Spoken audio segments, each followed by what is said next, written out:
Far out in the desert, about 100 miles north of Las Vegas, Nevada, is a military installation called Area 51. Reports of UFOs, alien bodies, and strange weapons have been circulating for decades. What's really going on out there?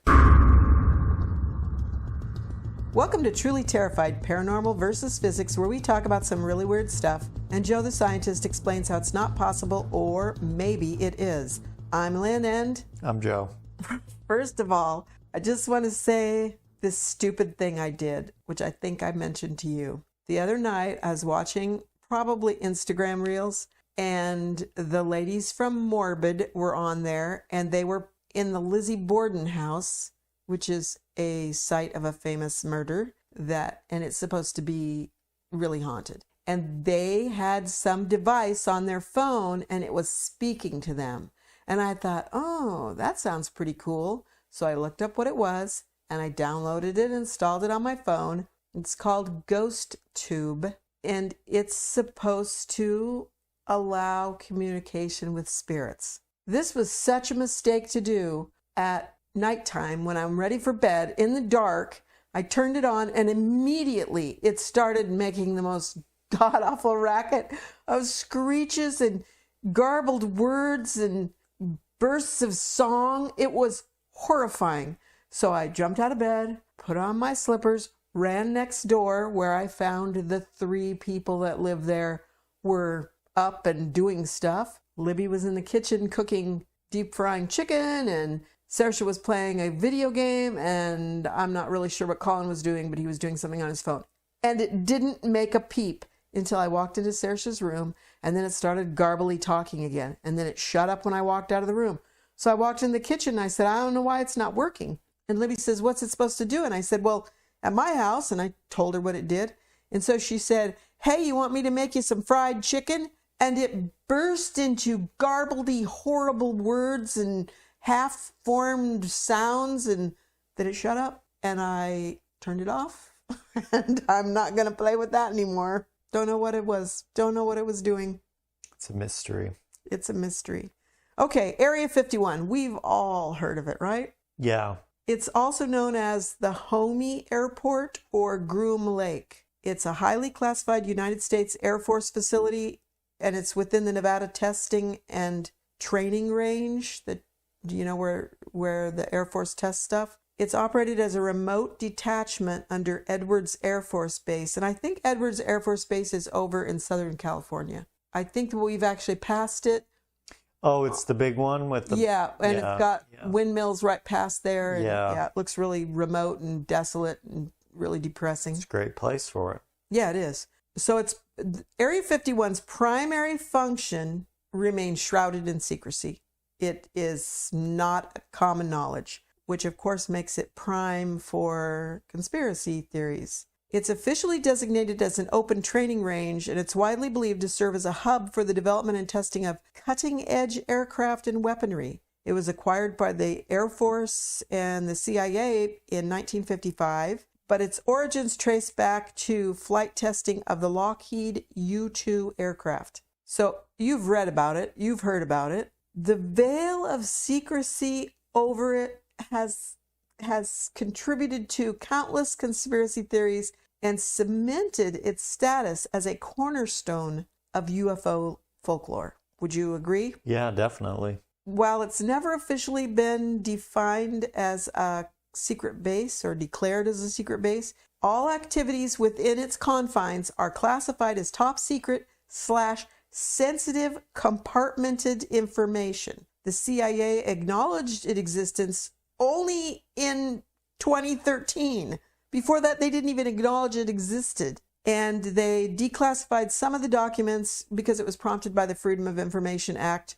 It was a request filed a decade before that, and it kind of shed a little bit of light on its purpose and its history, but not completely. So what have you heard about it? Well, I've heard stories of people like, hiking or whatever and looking over and seeing various things going on there. And I know there's been some instances of people looking at satellite imagery and seeing some interesting things on the satellite imagery. Mm-hmm.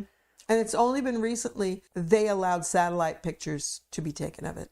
So I really get the sense that, like, originally there was nuclear testing in the area, nuclear bomb testing. That's obviously really important to keep secret. And then that really it's for planes, missiles, drones, all sorts of technology the government doesn't want people to know the specifics of. I think there's enough people watching it. I mean, there's probably like a fixed camera set up somewhere watching it at all times. Yeah.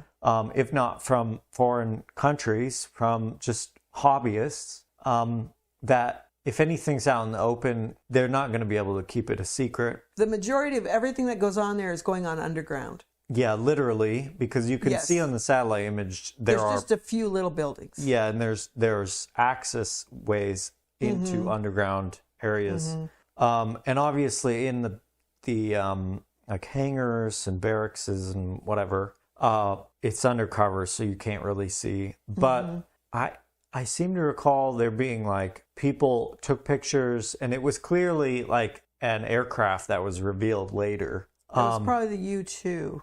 I can't remember, but I know there are various projects nowadays that are experimental, and I think it's probably it evolves from stuff being developed there to being recognized publicly to, you know. But I have a really hard time believing the idea that they have captured alien spacecraft there, and there are obvious, like, who was it? Bob Lazar. Yeah. He supposedly worked there, and he worked on alien spacecraft, or I should say specifically spacecraft, not necessarily alien if you don't know the origin of it. And again, it's like, you know, people can talk. Maybe it is true, maybe it isn't true. That's certainly the place to keep it. Not now. If you had a alien spacecraft, you wouldn't keep it there now. But you may have kept it there in the past. Okay, Bob Lazar, the government says he's been discredited, but there are lots and lots of people who claim that he has not been discredited. That's what the government would say. Yes, of course. And that's what some people would say, is that he is credible. Some people are going to say he's not credible. So he claimed in 1989 that he'd worked at Area 51's Sector 4, S/4, said to be located underground. He claimed that he was contracted to work with alien spacecraft and that the government had those spacecrafts in their possession.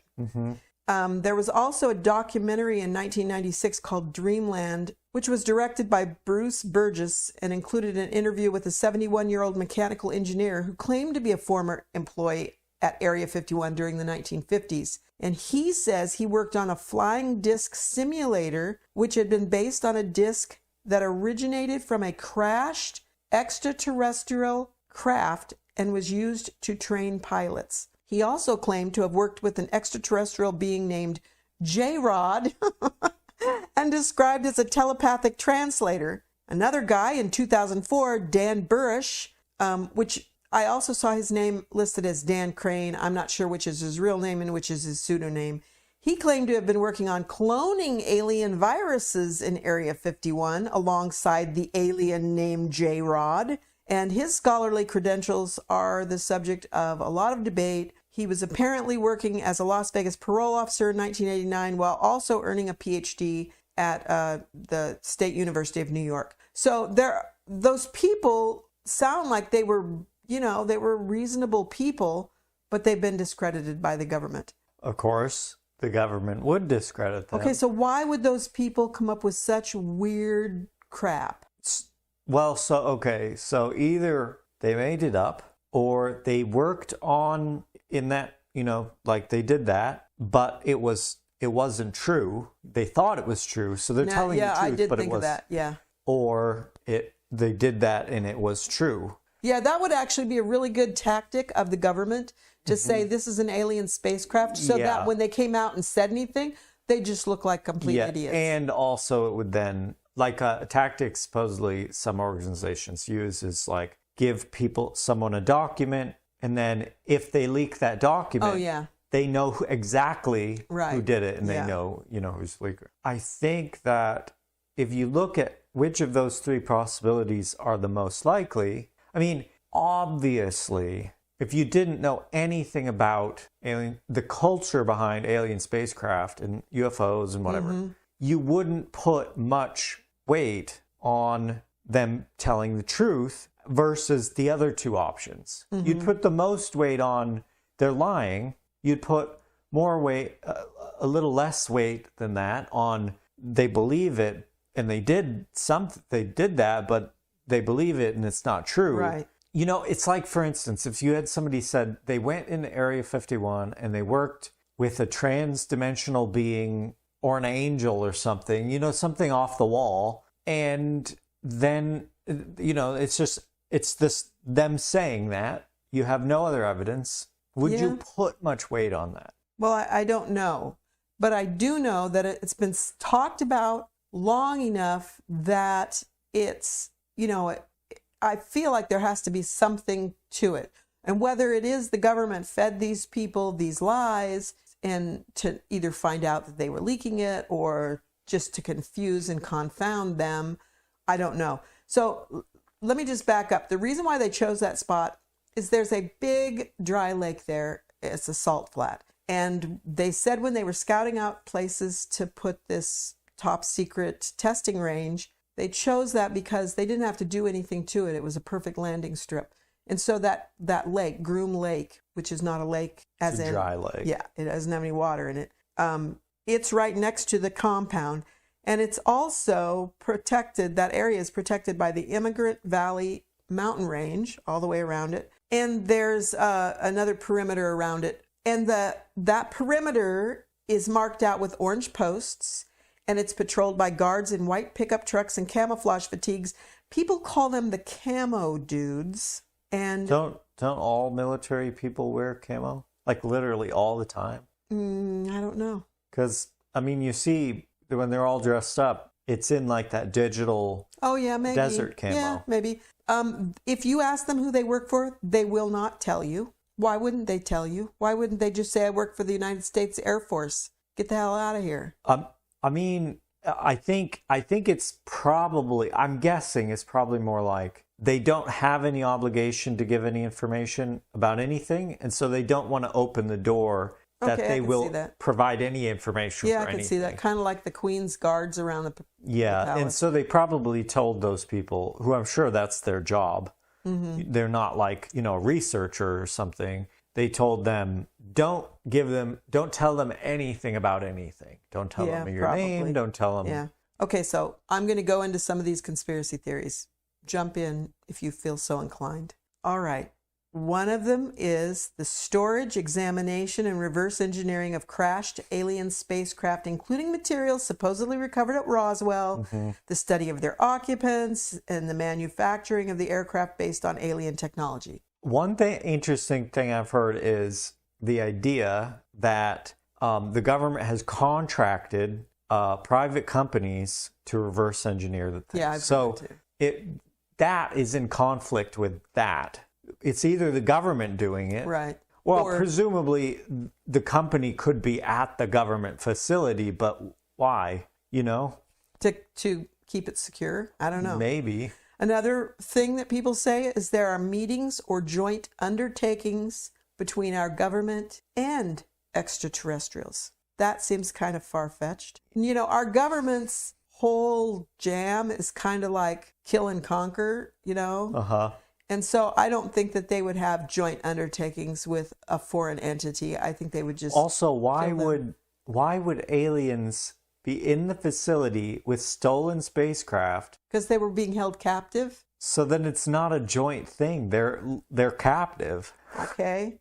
The development of exotic energy weapons for the Strategic Defense Initiative or other weapons programs. So that's I could 100% likely. see it. Like, for instance, it might be an excellent place to build next generation railguns. You don't want anyone to know how you build your railguns, so you do it there, you shoot it at the mountain or whatever. And what is a railgun? A railgun it has rails that produce a magnetic field that drags like a slug down the barrel of the gun.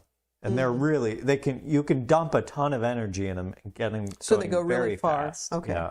The development of weather control. And this one I heard from a lot of different sources that there were some mind control experiments going on there, weather control experiments, things that are really exotic. And so the weather control was one of them. But if they had the ability to control the weather, I don't think we'd see some of these weather catastrophes we've had in recent years. Interesting thing about that, for weather, you particularly need a large area to test it.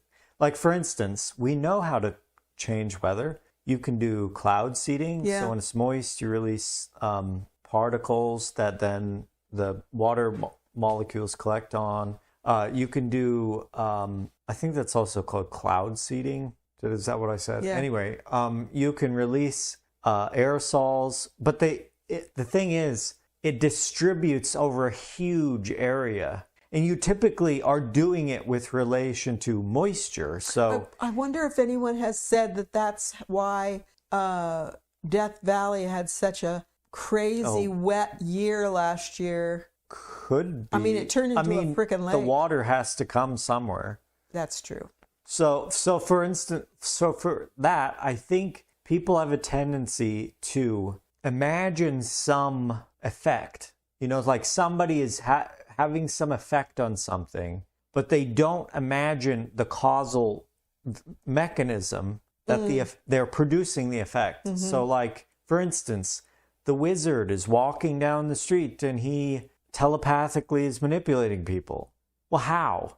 You know what I mean? Mm-hmm. As far as we know, everything is interacting with everything else. There's a reason, there's a causal chain between things, you know. Presumably you could have a universe where that's not the case, but it's very strongly likely that that's the case. So, like, you know, if the government is like has a like a ray gun that creates clouds, that works somehow.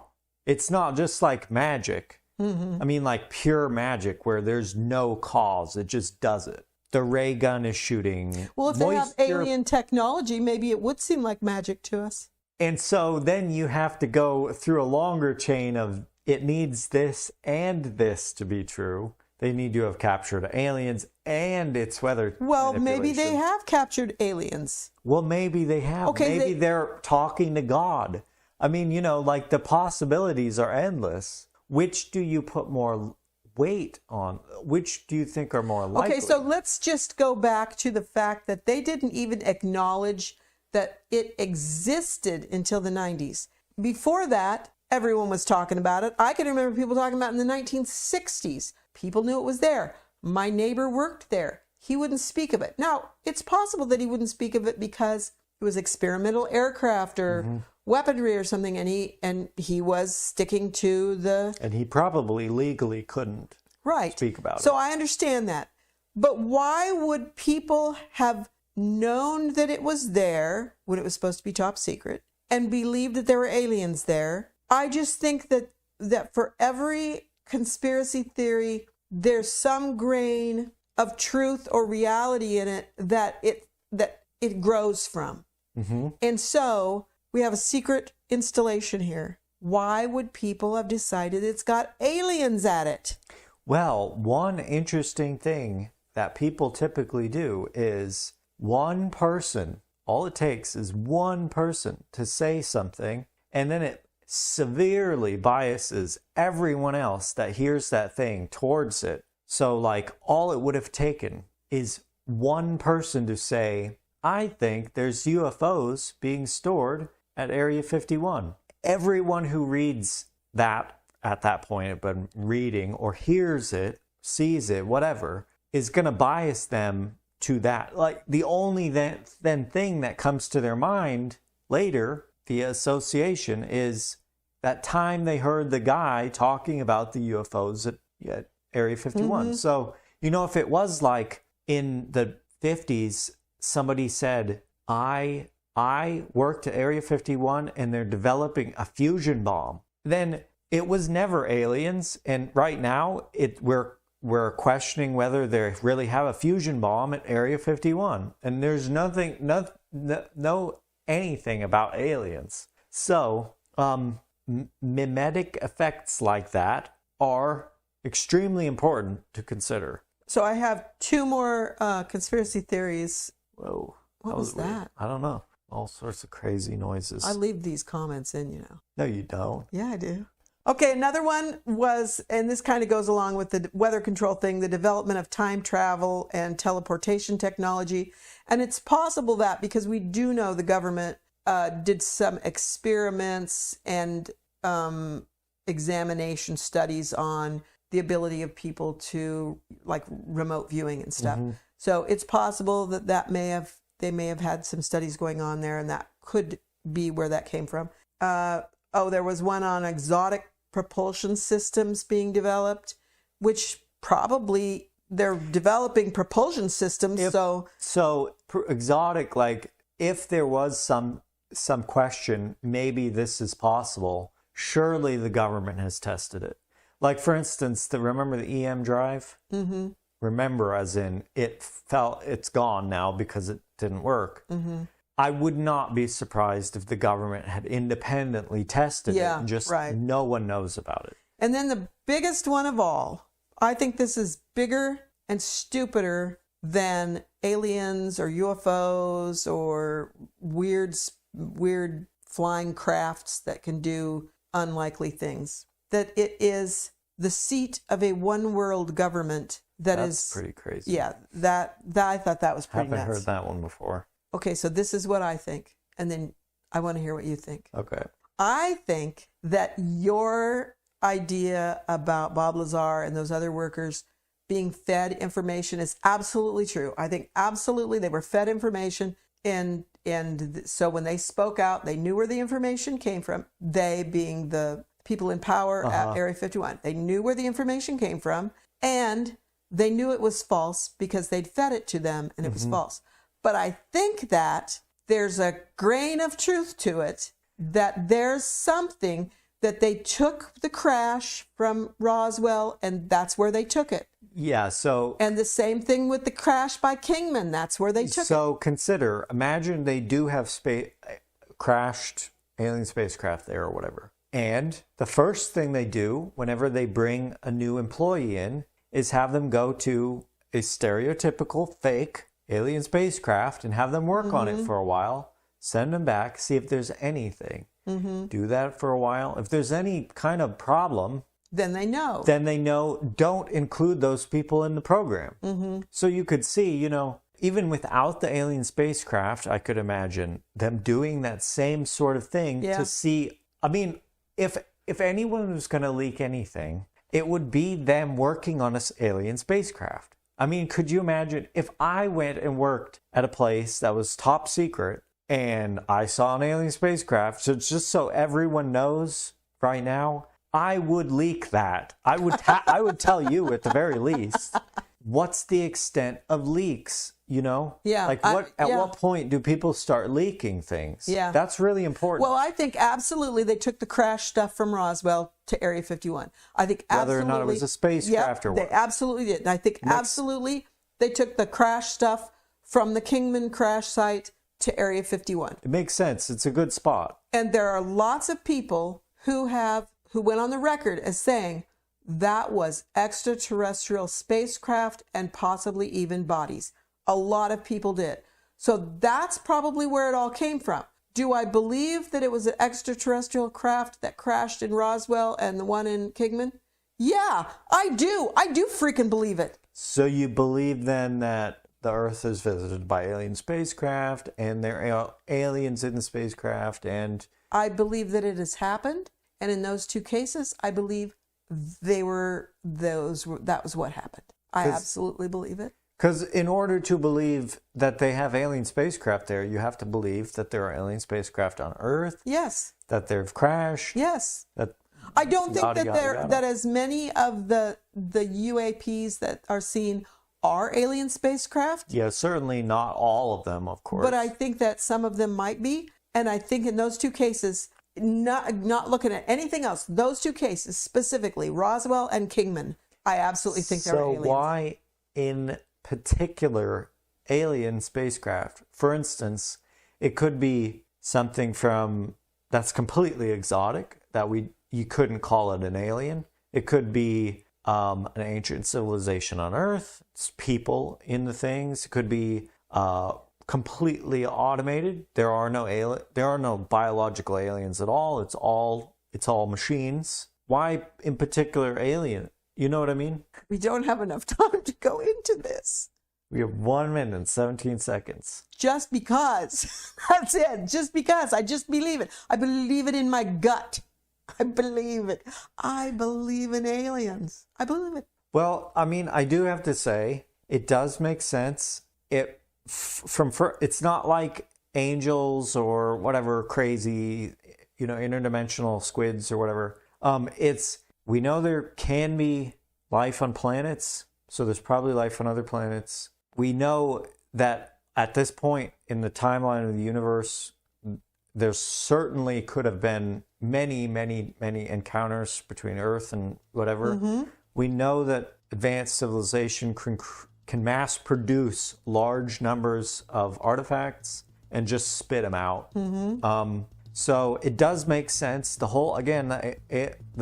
alien spacecraft hypothesis for UAP, completely, it is believable. The idea that they crash, I guess especially if the government is shooting at them, it makes sense.